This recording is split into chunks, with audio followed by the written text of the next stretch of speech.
Greetings, ladies and gentlemen. I am your host, Jay Voodoo Child, and today we are taking a little detour from our Star Citizen coverage on this channel, and we are going to dive into Total War Troy Saga. And this is the game that I've been kind of playing, basically Total War in general, as my single-player game, and that I enjoy. And as of right now, Star Citizen is my future MMO game, but I'm not actually in Star Citizen because my computer is not really up to spec for it. And so I'm kind of waiting for Star Citizen, Squadron 42 to release at some point. And then I'm going to build a computer around the specs for that, as its graphics quality should be a baseline for what the future launch specs are for for Star Citizen. And I'll have a rig up and running to run that efficiently. And also I'll get some time into Star Citizen to get used to that by the time launch date comes around, so we can hit the ground running for when it's all live and no resets after that. But in the meantime, like I said, I play Total War, and I was enjoying Three Kingdoms a lot, but unfortunately CA has kind of abandoned that franchise, or that segment of the franchise. I imagine it's due to kind of money and concerns. There's a lot of kind of troubles going on with CA. They've had to drop like a $100 million project before it was even launched, so they're getting no money out of it. And I'm not sure, there may be layoffs coming. I've heard some things, but maybe they're not as dramatic as what has been reported, but certainly layoffs are coming and people being repurposed and reassigned to different departments and what have you. I'm not sure if something along those lines a couple years ago is what ended the run that Three Kingdoms had, and unfortunately they kind of left it in a state that I don't particularly enjoy. And while I could join the modders community or roll back to a previous patch, I just don't feel good about that. So I decided to start playing Troy. I actually got in on the Epic free version of this, and also picked up a free version of their first DLC, which is like a post-launch thing that they probably already had built out, and they just use it as an extra DLC. But anyway, they offered it as well for a single day or whatever for free, and I picked up on that. So I have the base game and its first download content for free, and I dabbled a little bit when it first came out, and it was all right. But I kind of went back to Three Kingdoms, and because I wanted to stay familiar with one system and not kind of go back and forth to the different systems. But since I gave up on 3K, I returned to Troy. And also at that point, Pharaoh was on the horizon, and it was going to be a historical only game. And a year after Troy launched, it was originally launched as a fantasy version with a single entity general, along much like the romance mode in Three Kingdoms and the Warhammer series as well. And I've come to really enjoy that. But a year after its launch, people, I guess, were complaining about it, so they added a historical mode to Troy. And I was going to start playing historical mode in Troy to kind of get familiar with that game style, and also the same studio that created Troy, it was creating Pharaoh. And so I would kind of get a base knowledge before going into Pharaoh, which was my original intention. And playing Troy along those lines, I realized very quickly that I've actually been converted into a fantasy player, even though I've not played any of the Warhammer Total War series. So that was kind of interesting. And since Pharaoh was not going to launch with a fantasy version, I decided not to get it. And that's why I'm not playing Pharaoh right now, because it's actually been released. But so I'm back in Troy and enjoying that. But some of the things about the community and the content creators around Total War, a lot of the ones that I'm hearing are not happy with Pharaoh and just the general direction of CA, and there's a lot of people kind of saying all sorts of things about CA. And you know, I've experienced that on many levels and many games, and I don't get it. But you know, one of the first things that really aggravates me about content creators is saying that there has been no historical Total War in 10 years or whatever. And that's just flat out wrong. Because Three Kingdoms, which has been out for I don't know how many years, has two game modes that you can select whenever you start a campaign. One of them is Romance, which is the fantasy version. The other is Records, which is the historical game. It plays exactly like any historical game that has been previously released with just that one mode. Yeah, there are changes in development with the technology and or the tactics, or I don't know what the word I'm searching for, but where you have limited number of generals that are available, but that started in Rome 2. And so you can't really say that that wasn't a thing in historical games, so therefore it disqualifies it from being a historical version. So, you know, having limited number of generals and having your armies always led by a general is not something that is brand new in Three Kingdoms, and basically repeated in Troy and now in Pharaoh. So that's one of the first things that I kind of fuss at whenever I hear people say that. But also just the general, like, you know, no one asked for Pharaoh. You know, Bronze Age is nice, but, you know, there's not a whole lot of information on it. So I rather, you know, have a wealth of information to base on my kind of role playing to go along or against what is actually known about the period that I'm playing in. Also that it's just not a broad enough region, and there's not you know, factions and nations that we are controlling. It's more subdivisions within that, and that's so unlike the historical modes that I want in, you know, in a Total War game. And that's fine. You can have your opinion, you can have your desires, but at the end of the day, CA is a business. It's a for-profit business, and they have to make decisions that will generate profits. Otherwise, they won't produce any games at all, and no one wants that. So, you know, how they decide to expand their markets by, you know, trying to capitalize on the large amount of business that came about because they bought a franchise of Warhammer and integrated into their game, and that was hugely successful. And, you know, they've milked it over a period of time, 10 years maybe, since the first of the release through the trilogy. And so, you know, it's been around and very popular, and why not try and bring that crowd into your other kind of genre of games with the historical look at a period in time in our history.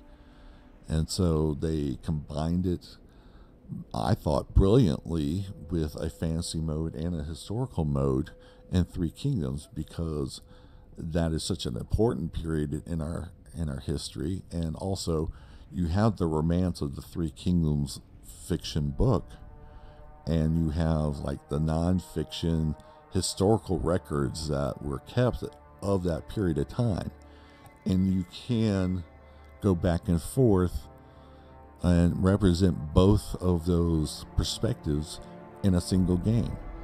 And I just thought that was brilliant about bringing in the people you gained through the Warhammer series that never played Total War before, but also brought along the historical, classic Total War fans that, hadn't had a game, for them in a little while.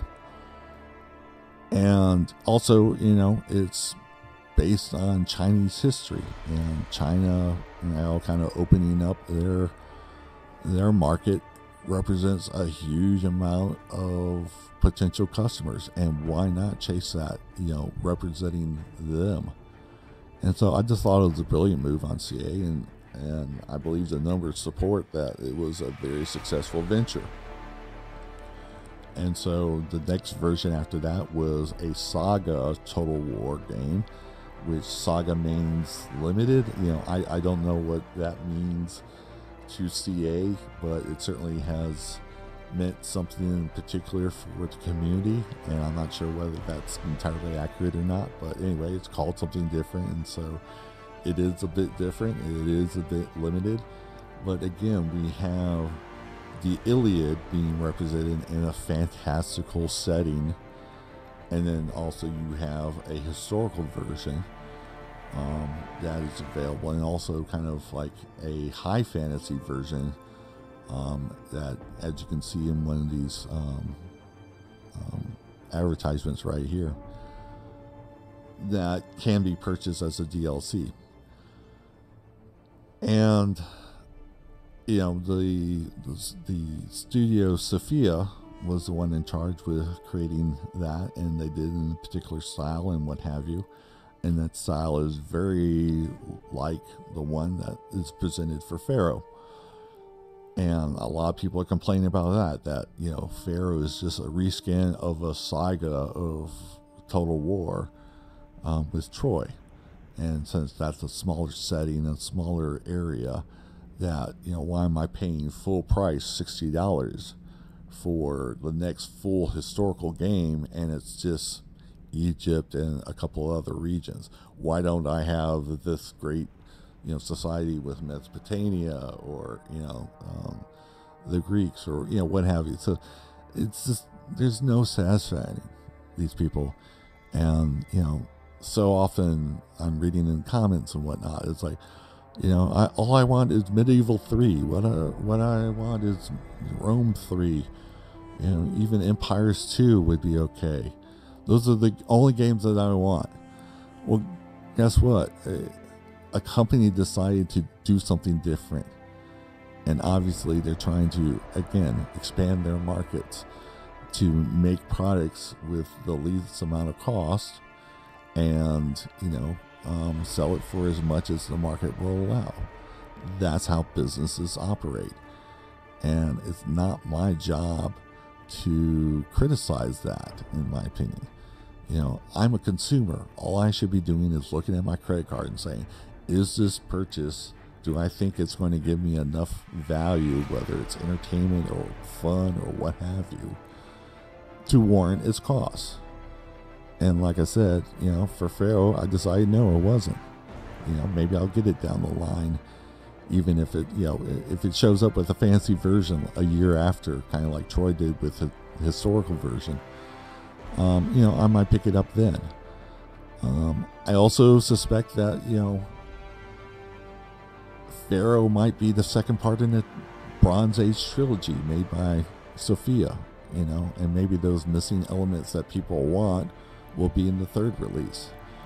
And, eventually, just like the Warhammer trilogy, they'll find a way to integrate all three games together. And, whether the scope of that warrants it's, $200 plus, your DLCs, costs to have it over, the range that it's been, people are going to complain about that. But, is Troy basically Pharaoh Light, just separately sold to make money for the company? I certainly can see that happening. So, I don't think Pharaoh is a reskin of Troy. I think Troy is just Pharaoh Light, and maybe Pharaoh, like I said, is just the second part of a trilogy. So, who knows? But I just get tired of hearing these complaints and them reporting Steam numbers and saying, okay, I know exactly what's going on with the company. They're in crisis right now, and it's like, it's not selling. Yes, Pharaoh may be a flop because Steam is an important platform. It's not the only one, but it is an important one and holds a large market share. And if the Steam numbers are not doing well, then that's probably reflective of how the game is doing overall, but it's not a complete picture. Certainly the Epic free version skewed those numbers for Troy, and so when people were thinking about leading up to Pharaoh, it was like saying, well, yeah, Troy did nothing, and it's like, well, yeah, because you had this free version on another platform, so that's going to affect your Steam numbers. And it just bothers me.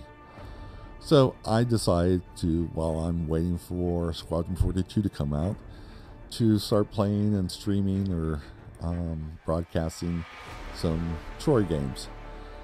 And since I'm going to be playing this until I get into Squadron 42 and kind of build the computer. Earlier today I tried a Twitch stream, and it was woefully it was a bad stream because of basically computer lag. Trying to run OBS and the game and Twitch streaming all at once just did not do well.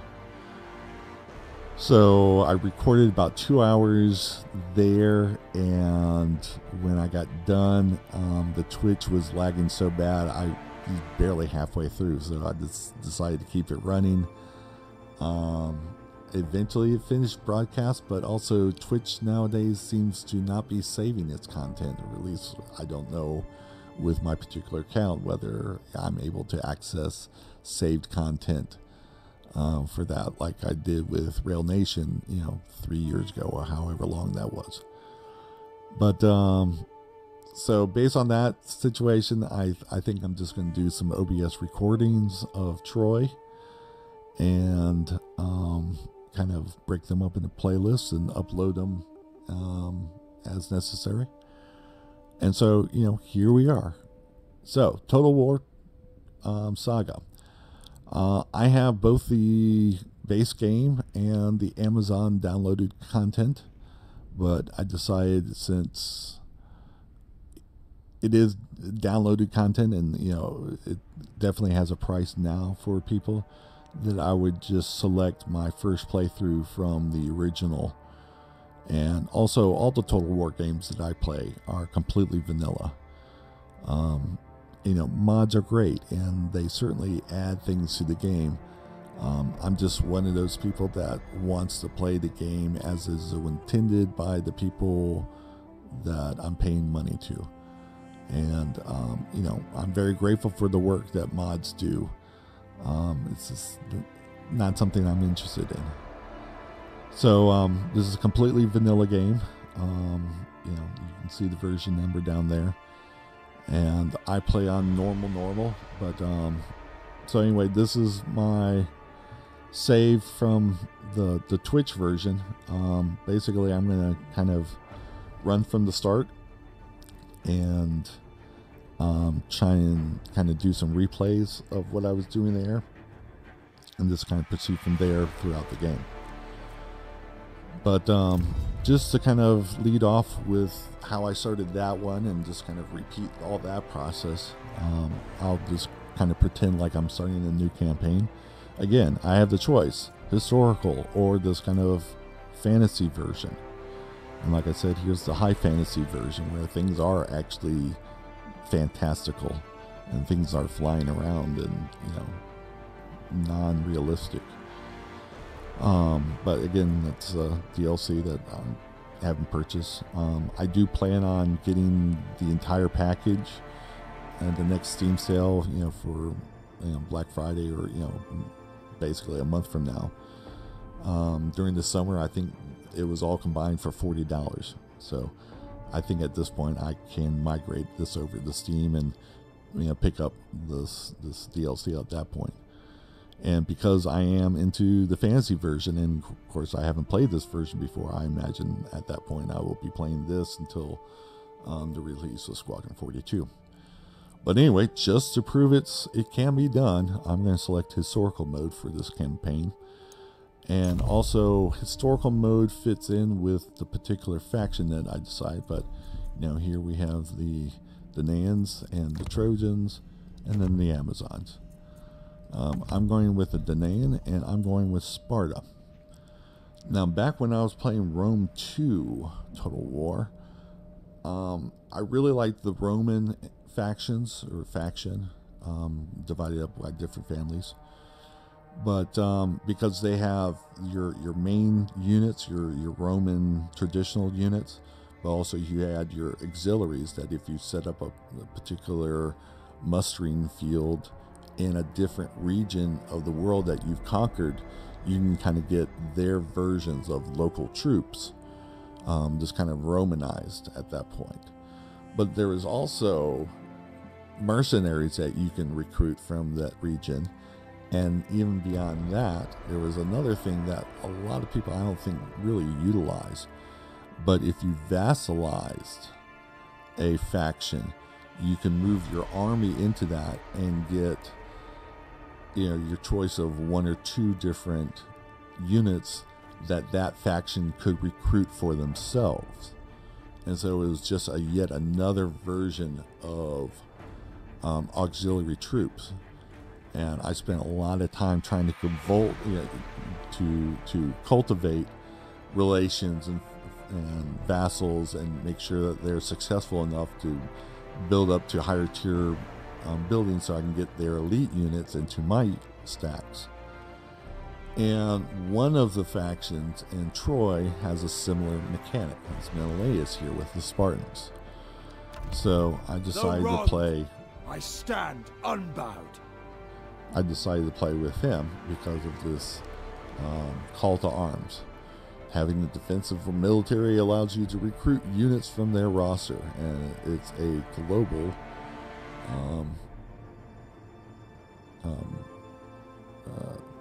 pool that you can recruit wherever your army is. And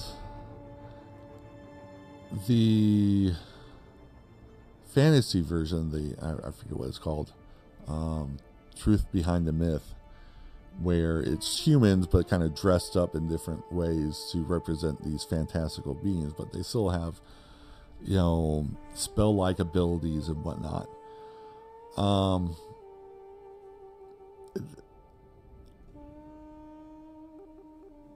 Call to Arms doesn't really work well with that particular setting.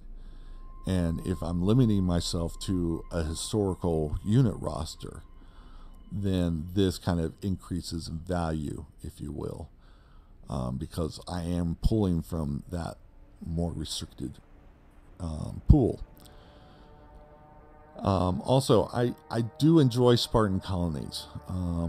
The way you can basically pay some resources to take over a region that has been, let me see, I forget the term, but it basically, when it's utterly destroyed, you can pick that up for some small resources. And I played a version of Sparta about a month ago, and I was kind of taking more of an approach of a role play version of, okay, let's play the story. I've just had my wife stolen from me by Paris. So one of the first things I did after I kind of reformed up my home province and secured that, I went immediately to go chase Helen. And in that game, I was able to do that. I actually, Hector declared war on me as I was sailing my way out there. I had another faction declare on me that owns this region in here and these two regions here. And so as I was sailing across, I decided to take over these and kind of use these as a launching ground to attacking Paris and getting Helen, who was still in the starting city here. But Hector was coming down, so he came over and attacked, and I actually defeated him here. And Paris had taken over one of these provinces, so I took care of that. And so I faced off against both of my kind of primary opponents in the field with my leader. And then I went up here and took out Paris. And I was thinking about just immediately pulling out, but I wanted to get rid of the other kind of opponent and just kind of clear my opponent's list. And so I started going after Hector. And essentially I was trading all these conquered lands that I couldn't trade to anyone else around here back to the Ionians, or the Lions. I don't know how I would pronounce it. The Ions or Athens and some of the others. But so this is a kind of passive faction up here. And so I started giving away all this land I conquered over here. So of course he's very happy with me and not declaring war against me. But I still had the Dardanians and someone else, one of these guys out here, declare war on me. So before I could make my escape and come back down here. So, you know, it was a very fun game. It's just not something I recorded or kind of processed. So that was kind of unfortunate.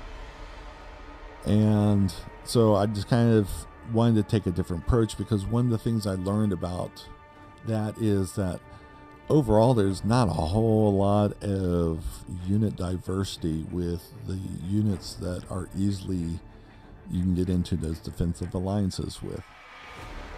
And so there's one faction in particular that I really like their units, and that's Ithaca. And so outside of them, you know, I don't really need defensive alliances, because it's pretty much all the same units. And it's, don't get me wrong, it's not the same units, but one of the things about my particular play style is I do not like to get the higher tier units, because in this game they require a bronze upkeep, and that's not something I focus on a lot, and it's kind of limiting. And so if I can get good units or decent units without bronze, I will do so. You know, I do have some modest bronze income, and I'll try and use that up effectively and still have some leftovers for the bartering that I do. That's kind of a broken diplomatic function within Troy, where you can just barter one away and get, you know, 10 to 50 units of something fairly equivalent back. So it's uneven trading. Or sometimes if you're playing as the Trojans, you can just go to Troy and say, you know, can you give a cousin 200 stone? Yeah, sure. Here's 200 stone for free. I was like, okay. So yeah, that's kind of broken, and particularly since the AI they cheat on their resources, so they can go into bronze debt, no problems at all. There's no consequences for that. And so there's this huge stack of awesome units sitting in Troy, and he always is out of bronze and will trade it. So even when they are trading, you know, decently, you get even larger ratios if you give away bronze.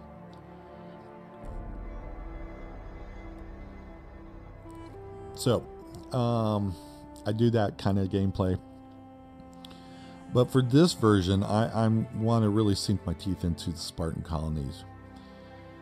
And so I was going back into the saves of that game, and one of the things I noticed is that the Lycians here, they have a chariot unit that does not have a bronze upkeep, and that was intriguing to me.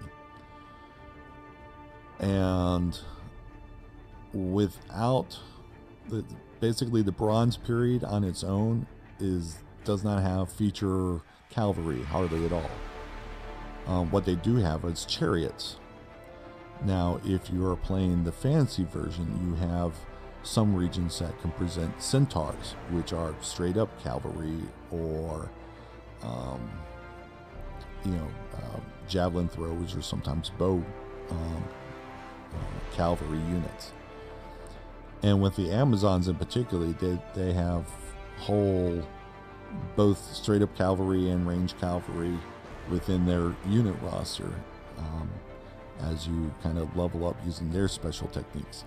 But again, since I'm playing just the base factions and also I'm playing historical mode, I'm not going to have access to historical units hardly at all in this. So having a chariot option without a bronze upkeep is very interesting to me.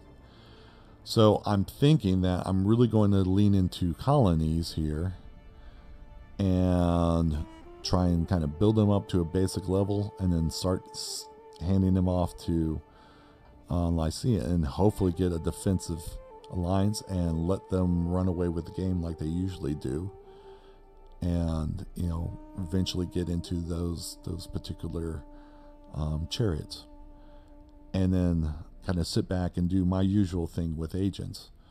One of the things I do practically every campaign now with Troy is to get 3 cities and just kind of stop there and build them out in order to recruit the cap of 3 envoys, 3 spies, and 3 priestesses at these high-end, if not level 26 straight off recruitment versions of them, by stacking all the bonuses I can from various sources, and play with those kind of broken characters that really can't be touched by other very low level agents, and just kind of run away with the game at that point, using them and their special tricks to get basically free upgrades whenever I want them for temples or protection buildings.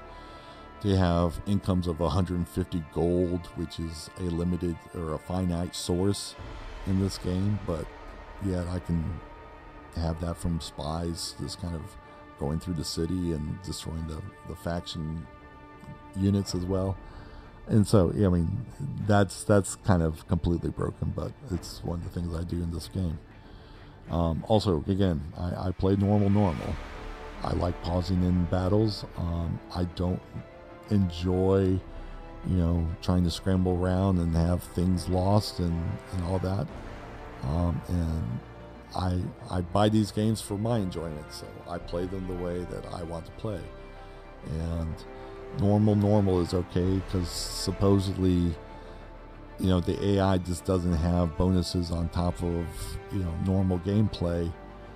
They kind of try and balance out the inadequacies of AI against, me, a human opponent who's able to think and adapt and exploit some of the silly programming that sometimes exists, and definitely does exist in this game. But anyway, so that's that. But I guess I'll wrap it up here. Those are kind of the main things I wanted to touch back. So here's our introduction to my kind of new series. Thank you all for listening, and I will catch you on the next one, where we actually start playing this campaign, and I'll start enjoying that, and hopefully you will along with me. So again, thank you for watching, and we'll see you next time.